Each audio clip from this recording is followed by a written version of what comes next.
and welcome to Not Just Ads. This week we have Mathieu Roche, the founder of ID5, big name in the industry. Bonjour, Mathieu. Buongiorno, Alessandro. Thank you for the You big see? name. Appreciate it. Oh, absolutely. More than big, respected. And you helped me with the start because it's an industry of shapeshifters, mutants that change the course of what they think almost monthly.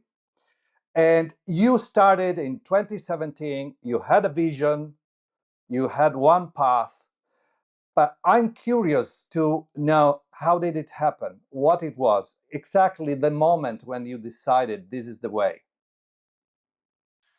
Yeah, I don't think there was a moment. I think there was a growing frustration over the past 2 years before launching ID5.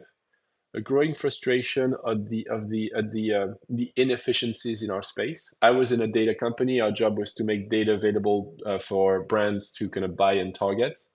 Um, and the challenges around match rates in particular were becoming a real issue, especially at the time when the Google ad stack was gaining traction because everything was so well integrated, it was just simpler. It just worked, right? And for them, it just worked, and brands bought into this. And for us, it was like, oh well, we need this platform and that platform and this data source and that inventory source talk together and to work together. And so we need to go through cookie matching, and it's complicated. And GDPR is coming up, and that's going to be another level of issue. And so everything was just complicated.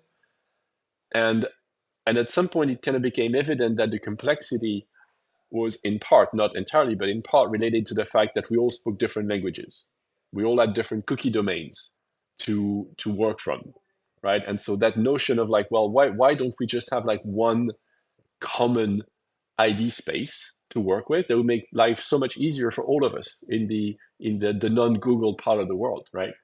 And so it kind of slowly became a reality, or slowly became an idea that then became a reality when I met my co-founder. Was like, well, if you can sell it, I can build it.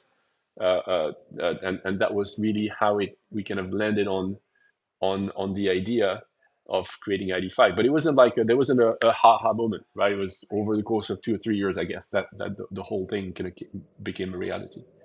And since 2017, though, a lot has changed in the industry. And what has changed in the approach of ID5? As you said, not much. I guess it's the benefit of being very stubborn like I am. Um, and not much because I mean the environment has changed. The value proposition that we had back in 2017, the early slide decks, right, that I put together to talk to people like Adform back in the days, and the Daily Mail, and people who are still kind of clients or partners of ID5 today, are very similar in their principle to what we're saying today, right? The initially it was like, well, cookies aren't good enough, right? They're not available enough, they're not stable enough, they're not privacy compliant enough, or they're not easy enough to make compliant with regulation, and so we need something better.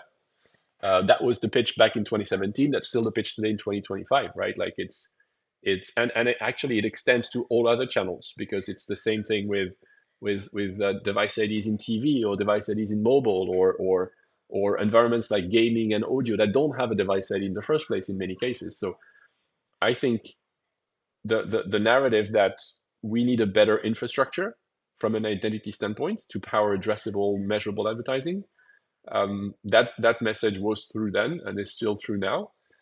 Still true now. The environment has changed a lot though, because third-party cookie deprecation wasn't necessarily something that registered on people's radar back in 2017, and now I think it's, well, depending on the years and depending on on Google's back and forth on the topic, is more or less high on the priority, but at least everybody's aware of it. I think everybody's aware that cross-channel capping, cross-channel measurement, cross-channel targeting is an important capability, and so all of those concepts are a lot more present now, and it's easier. Like I I usually say, like, back in 2017, 2018, we needed to explain the problem. Now the problem is clear. We need to explain the solution, right? So like we've massively moved forward, but the what we're talking about remains the same. And what is the relationship with other ID solutions? What is the future? Ideally, one ID solution, a few ID solutions, many ID solutions? I think the problem with many is the problem we had with cookies, right? If everybody speaks a different language, you cannot communicate, right? And so we need common frameworks, right? We need a limited enough number of currencies or of ID frameworks to be able to communicate at scale.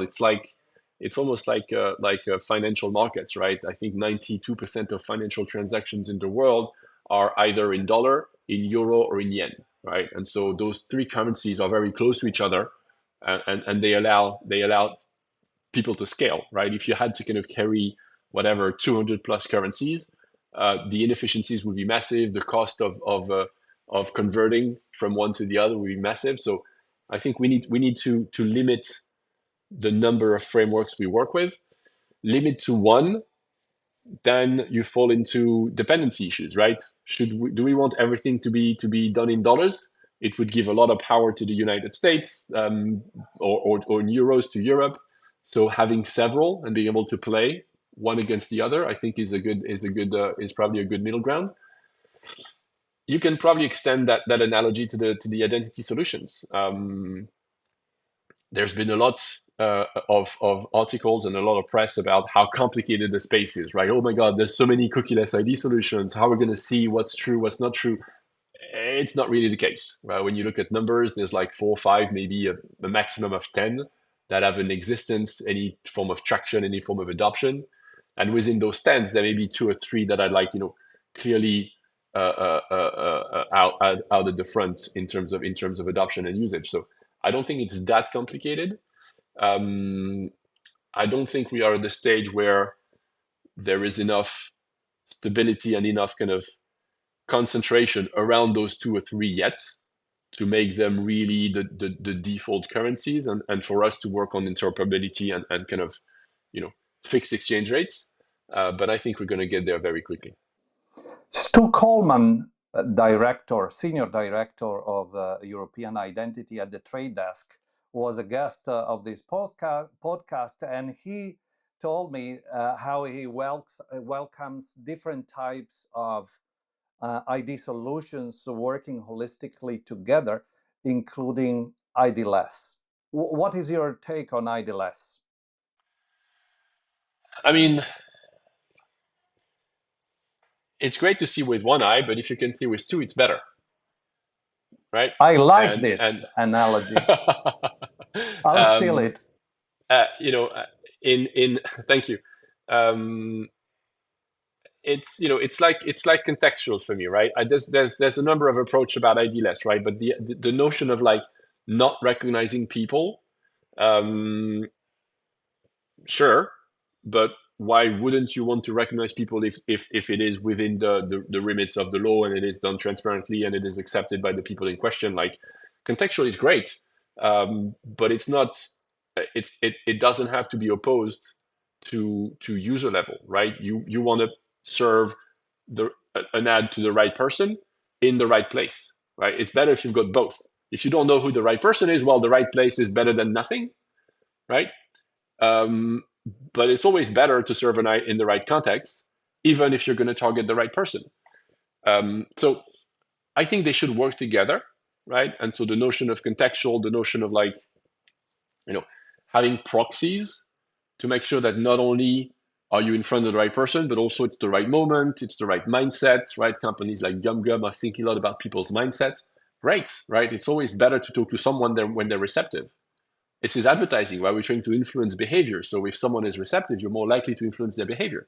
But knowing that they are in the right audience segment also helps, right? Otherwise, you're going to have a lot of wastage. So we shouldn't think of like, and maybe you're thinking about other things than just contextual when you talk about ID-less. But I think if we think about, different means to optimizing how you serve ads to people, it should be the right message, right? The message is important, the right person, and the right context, time, placement, right, mindset, etc., etc. So if you have those three, then you've got some really powerful advertising, not one or the other. And if you have one, it doesn't mean you don't need the other two, right? So it's really about combining all of those things together. Behind the scene, though, there is also a polemic from the ID-less side saying DSPs and consequently SSPs deprioritize bids without an ID. So, how do you think we can reach a level playing field where all the different ID solutions, including the ID-less, can compete? Well, And I'm I mean, asking, again, I don't think you necessarily want to reach a level playing field. It's always better to know who you're talking to, right? So I understand that DSPs deprioritize when they don't have an ID because it's going to be less efficient than if there is an ID that they can tie to an audience segment and to a bidding strategy, right? So I'm not shocked. Like, and that's the reason why inventory in Safari is less valuable for buyers because they don't know who they're engaging with, right? but And so this is if they can embrace IDs like ID5 to kind of have a way to reconnect that information to something they know about someone, then it becomes more valuable. So I'm not surprised. If you have nothing about a user, then you want to make sure at least you have something about the context or the mindset, right? So that you can have some way to optimize that inventory, but it's never going to be as good as if you know who the user is, because then you have a lot more information to use in your bidding logic. this is very interesting and fascinating because I've always had this kind of debate on Apple users. Um, Probably the wealthiest audiences in the internet.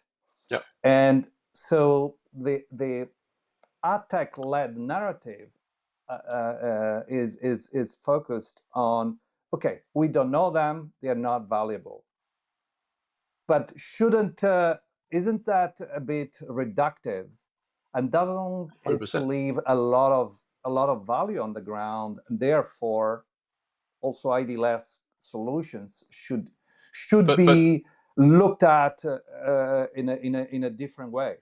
I'm not here defending no, no, no. ID-less But solutions. I mean, ID5 IDs work on Safari, so you can use ID5 to reach people on Safari using Apple devices. So I'm saying if you don't have ID5 IDs, you don't have cookies. That's for sure. So if you only use cookies, you will be all of that part of the world will be invisible, including the most valuable part of the audience. But cookieless solutions like ID5 IDs work in Safari, work on iOS, and so allow you to understand who those customers are and reach them with the right message. So there, it's not just about ID-less, right? There are ID solutions that work in cookieless environments, right? ID-less for me is like okay, if I don't have cookies and I don't have ID5 IDs, then what else do I have? Maybe I have some contextual elements that I can use to kind of help me understand what sort of audience I'm reaching. But it's not as good as if I actually know what sort of audience I'm reaching. And that's where ID-less is a it's you're seeing with one eye in a way. It's okay, but it's not as good as if you can see with both. This is an interesting debate. I want to plan something in the future. It's a very fascinating one because I think it's also linked on the future of digital advertising. But back to ID solutions and your perspective from ID5 perspective, authenticated versus non-authenticated users.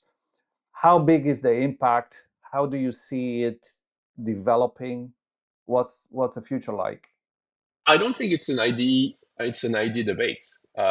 Technically, we can recognize user with or without an email address. It doesn't matter. It doesn't make a difference, right? I think the difference is twofold. One is from a publisher standpoint, what is the user experience, right? What is the value proposition? Why would I ask someone to register to log in to authenticate? And what do they get in exchange, right? When you go to the weather channel, it's very unlikely that you're going to go through a login process just to check the weather forecast in 3 hours, right? When you go to I don't know, the New York Times, you're more likely, right, to be okay to register and to log in because you're going to go through like a 7-minute article that is worth the time to authenticate. So I think it's a question of product design and value proposition from a publisher to the consumer. Um, but again, technically, there's plenty of ways to recognize the device without requiring the user to log in and give an email address. There are some use cases, though, especially customer onboarding, that require you to be able to connect a customer database with someone's email address that you will have found on the website. And so for those use cases, authenticated experiences are very useful. But again, it's not a debate of like, is it better, is it work? It's just, there is a lot less opportunities to recognize people when they authenticate because the authenticated experiences are rare on the open internet. And B, technically, we don't need that, right? You can very well recognize someone without them giving an email address, and with things like hide my email from Apple, like this is going to be increasingly difficult to recognize them using an email address. So um, authenticated and identifiable are two very different things, and the market has kind of merged them together. But in reality, they're two very different things. The notion of authentication is a question of value proposition. How do I get people to give me their email so that I give them a better experience? Okay, great. If you've got that email, it's a signal that you can use to recognize them across domain, across devices. Good. There's plenty of other signals you can use, provided you collect them transparently, you collect them, with the user's consent. You can totally use those signals to recognize them over time. So it's not a technical question. It's a value proposition question from a publisher standpoint, I think. And this smoothly takes us to Google and their recent re-allowing to summarize it, allowing fingerprinting. So we had the different reactions. The ICO called it irresponsible. I spoke last episode of the podcast was with Tony Katsur, the CEO of the IAB Tech Lab, and he said he welcomed it, but he specified he was referring at the IP address collection and the impact that it can have in, for example, frequency capping on CTV. So I would like to understand precisely what Google means when they say IP address can now be used in the Google ad stack, because I don't think, well, having spoken to some people at Google recently, I don't think they know themselves very clearly what it means, right? If it means we're happy to authorize and support fingerprinting, that is the biggest mistake they've ever done, because fingerprinting is not a solution for the industry. It's illegal in many cases, right? One of the main problems with fingerprinting, apart from the fact that it's usually used to kind of steal data from publishers, is that you cannot enforce opt-out from users, which is a legal requirement in many jurisdictions, right? If someone says, no, I don't want to be recognized, you need to be able to respect that no. If you recognize them with a fingerprint, the minute their IP address changes, the fingerprint is different. You cannot remember they said no an hour ago. So you can effectively not enforce opt-out using a fingerprint. So it completely disqualifies fingerprinting from being a suitable, sustainable way of recognizing customers on the web. I'm hoping they're not saying fingerprinting is good. I'm hoping they're saying we are now going to use IP addresses in one way, shape, form, or another to power things like maybe frequency capping or whatever. I think they mentioned things about privacy enhancing technology, so maybe sharing IP addresses using clean rooms. I think the problem is we don't know. My position is if it is a disguise, like fingerprinting in disguise, absolutely no, we should not get there. And I totally support the ICO asking for transparency in what they're going to do, and reminding people that there is a little things in Europe called the GDPR. There are a lot of equivalent regulations in North America that require transparency. Tell users what you're going to do with their data, what data you're going to collect, what you're going to do with it, and control. Give them a choice, opt in or opt out, but give them a choice to agree or disagree with the usage that you're going to do with their data. If you cannot respect transparency and choice, you're just on the wrong side of the law. We mentioned the ICO. Is there anything, well, UK ICO is well respected across the world, one of the most advanced. Is there anything that you think they could do better? I'm talking about regulators in general, not specifically the UK ICO. Yeah, I think, I mean, it's a tall ask, but I think as an industry, we would benefit from clearer explanations of the rule, right? I mean, our job is to collect and process personal data every day, right? So we are in the middle of this, right? Um, and and we would like to know or to have confirmation that our interpretation of the law is in line with what their expectations are, right? And so I think having more recommendation, more validation, more confirmation that what we do is okay.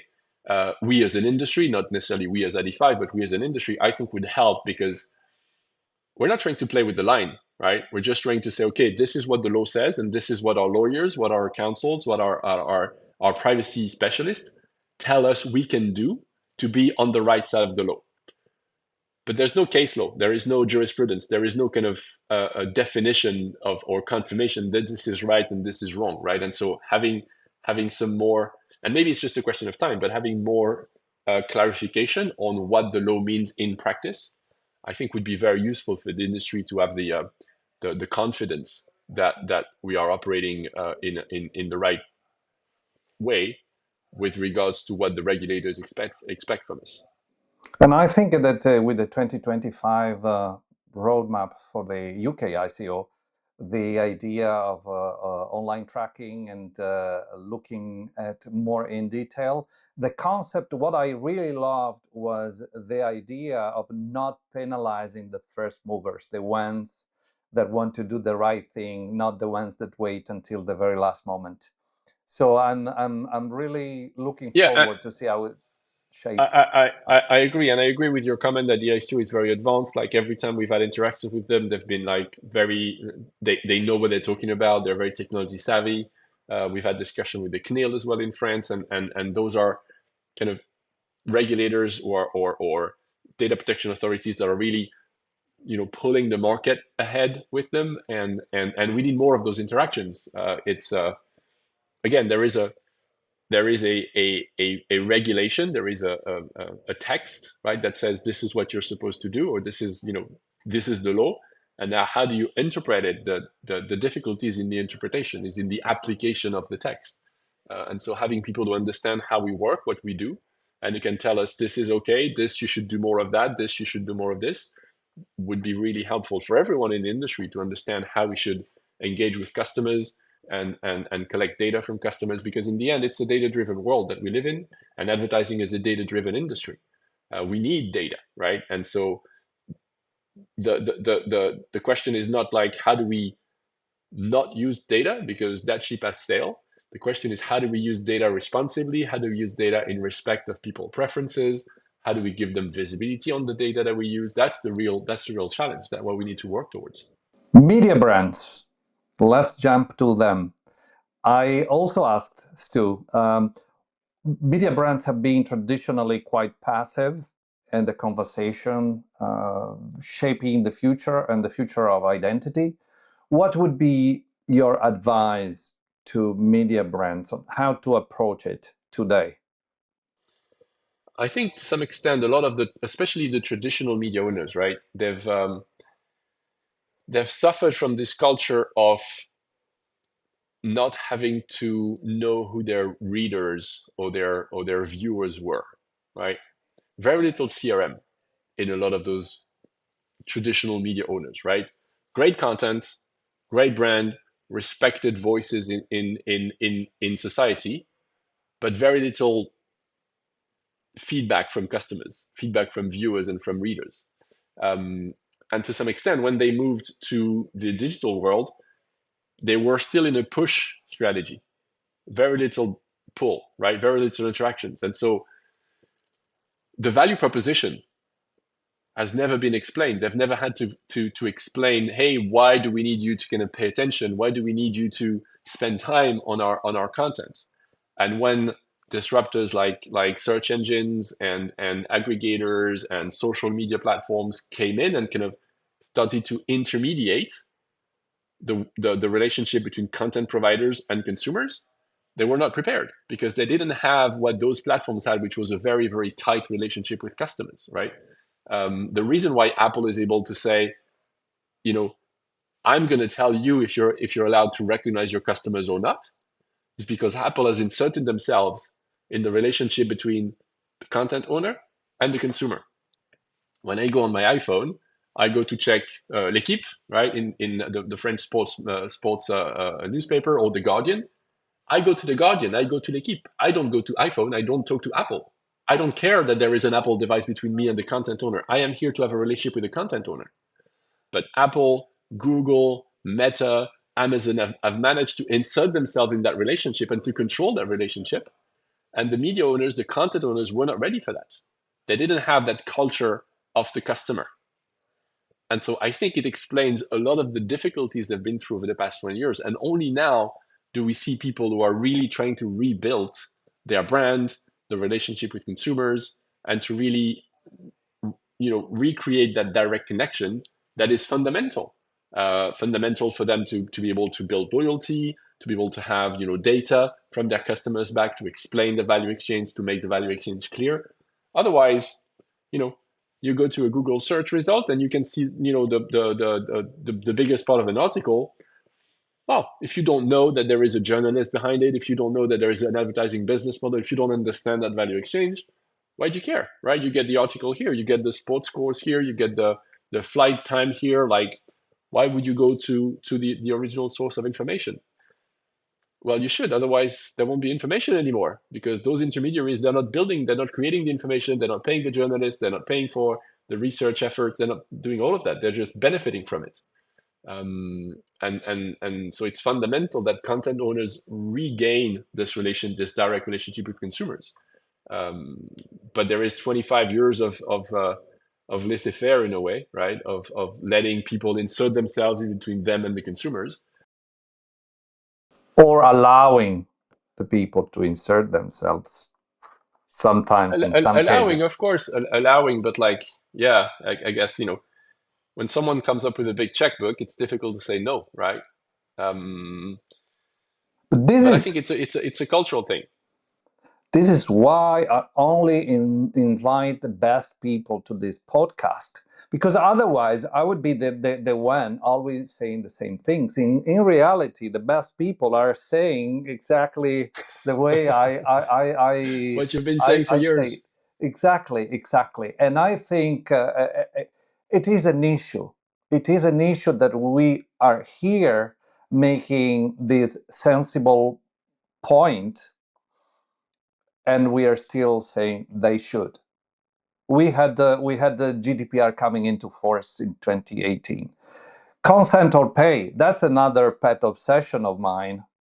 Talking about the value exchange, the communication, the understanding of the value exchange, on using privacy as an opportunity for differentiation, a commercial opportunity.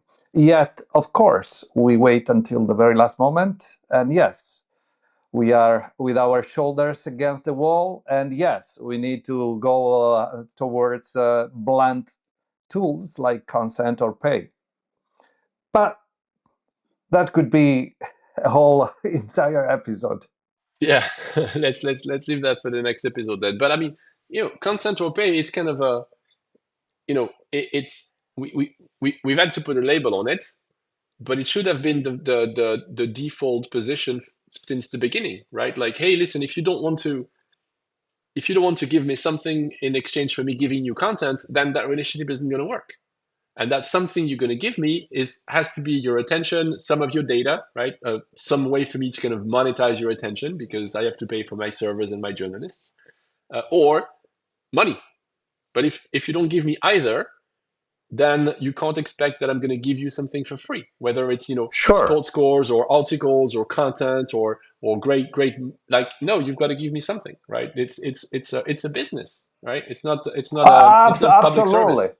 Absolutely. You know how much I'm on the media owner side and how much I believe and passionate about their value and their importance. But yet, you can't, even that, and I totally agree on the concept, but you can't come, I mean, consent or pay is more or less coming from, it's the child of ad blocking.